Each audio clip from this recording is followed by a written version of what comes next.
دا طالبانو د توسل مسأله شوله. د طالبانو هغه مطلق اوس هلته بند سو. همداسې افغانستان و نادرې پکې دي. زیارت بیخي سته ده د طالبانو باباګانې پې ټیکټر بابا پرتوک بابا دان بابا هو که نه دومره نادر ټیکټر باندې خو م لیدلي چې 2000 بیرغونه یې پرې راځوړند کړي طالبانو ورونو. هسې یوه خبر به درته وکړم طالبانو ورونو، موږ د احنافو د مذهب یو عالم تېر سوی هغه لیکلي دي دا زیارت ته چې چا داسې شی راوړ لکه ښه نوی دسمال یې پرې وتړه، نوی دسمال یې پرې وتړه. نو بعضې طالبان کله پوښتنه کوي دا نوی دسمال زه راخلاص کړم که راخلاص یې نه کړم. دې کتاب کې پوښتنه تېر کړې طالبانو دا د لقطې حکم لري. یو شی دی چې داسې پیدا کړو دا لقطه ده، نو چې پیدا دې کړه دا دې چا د خپل مالک ته به بیرته ورکړي. که مالک ویلې زه یې نه غواړم دې طالبانو دا اسراف داسې خرابېږي راخلاص یې کړي جب کې واچو مخ پې واچوه. قسم په الله طالبانو په همدې فتوا کړې د عثماني خلافت یو حنفي عالم تېر سوی له نن نه 2-2.5 کاله مخکې دا فتوا یې کړې په دې مستقله رساله جوړه کړې. طالبانو اسراف مه کوئ. نو هلته دا اسراف ته که نه طالبانو دسمال چټي زړېږي ښه نوی دسمال د ښه خوندور. خو اوس دا کرا دا شیان طالبانو په ورکېدلو باندې دي. مخکې بیخي ډېر ول، دومره ډېر به ول که نه چې نوروز په ورځ باندې به بیرغونه تړل کېدل. انقلاب راغلی، طالبانو بدلون راغلی. دا دوی چې تر ډارېږي چې قرآن ترجمې بندې که، مطلب یې دا د طالبانو چې بس دوی او زیارتونو کې دوکانونه یې پیرانو دوکانونه شروع کړي. پیران ټول طالبانو اوس په دوکانونو بدلیدونکي دي کرا که نه پیرې طالبانو دوکانداري مو سره لري، شب دوکانداري خامخا ورسره لري، که نه هغه د یوناني دواخانه ورسره جوړه کړي طالبانو ورونو. زیارت منو که یې نه منو طالبانو؟ دوی وایي نه مني، موږ یې منو. زیارت ته ورغلو السلام علیکم د الله مؤمنانو په تاسې د سلام وي. هلته چې ورغلې دعا ورته وکړه عبرت و پند ترې نه واخله ومومنه که ونه منه. دوی وایي نه داسې به یې منې چې سم داسې ورته وایي چې خره پنډ هم درنه راوغورځېده راورسېږه. هغه وایي طالبانو روح الماني یو جکې لیکلي دي، تاسو طالبانو غوږ سئ.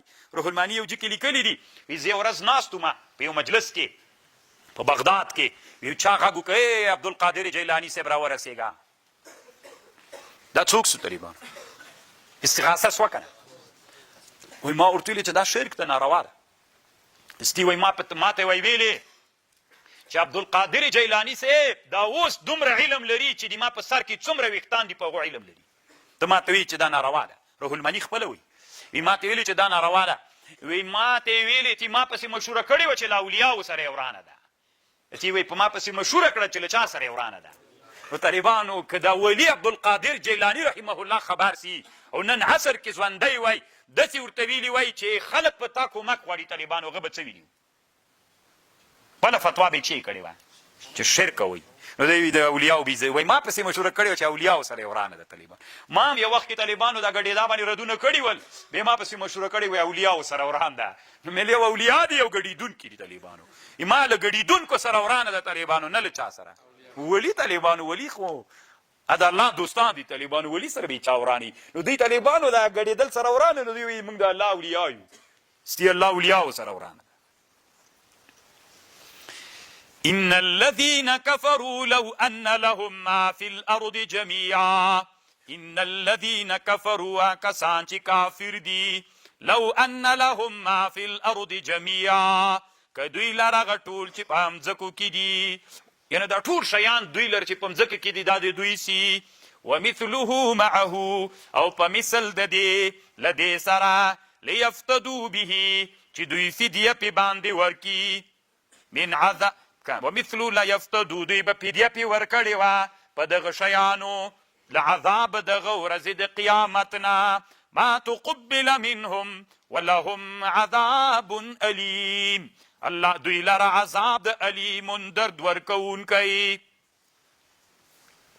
یعنې که دا مځکه کې څومره شیان دا د دوی ملک وای او د دې په مثل، نو دوی به په ورځ د قیامت چې عذاب لیدلی وای فدیه به یې ورکړې وه. خو الله فدیه کله قبلوي نه طالبانو. طالبانو ورونو دغه کابل کې د ما په یاد دي هر حجرې ته به چې ورننوتلې خصوصا به چې چا ځان پیر کاو داسې به پکې لیکلي وو غاټ به یې لیکلي. اوس هم د افغانستان بعضې ولایتونو کې سته یا غوث الاعظم دست را بگیر، داسې دا عنوان چېرته لیدلی طالبانو ورونو داسې به لیکلي یا غوث الاعظم دست را بگیر. ای لوی کومک کوونکی څوک د طالبانو؟ لوی کومک کوونکی څوک ده؟ نه د الله طالبان عبدالقادر جیلاني صاحب. هو نو طالبانو دوی به داسې لیکلي وو یا غوث الاعظم ای لوی کومک کوونکې دست امراري ګیر کومک را سره وکړه که نه نو لوی کومک کوونکې عبدالقادر صاحب کومک را سره وکړه نو تا طالبانو چې شرک نسی چې دا ناروا نسی یو مولانا مې اورېدل طالبانو ویلي وي چې څوک دا وایي چې دا ناروا وي دا وابیان دي دا پلان ده نو موږ به وابیان یو انسانان به له شرک نه را طالبانو متبادر حقیقت وي که مجاز چې کله سړی یوه خبر واوري متبادره معنا یې چې ذهن ته راځي حقیقت ده طالبان متبادر څوک ده نو یا غوث الاعظم ای لوی کومک کوونکی څوک ده دوی وایي عبدالقادر جیلاني صاحب د کومک را سره وکړه دا هغه د طالبانو روح الماني چې وایي چې دا څوک ده دا ناروا ده خو اوس طالبانو الحمدلله دا الله ورک کړل بیخي یې دلته په کابل کې انشاءالله پیدا نه کې نور ولایتونو کې هم داسې کرا په ورکېدلو باندې خو بعضې ځایونه کې سته طالبانو درکوي مې نه الله به یې ورک کړي نه مولانا جي نه مه کوې مولانا دا کار به ته نه کوې دلته چپ غلی اوسېږه که نه غوږ نیسه بس ته نه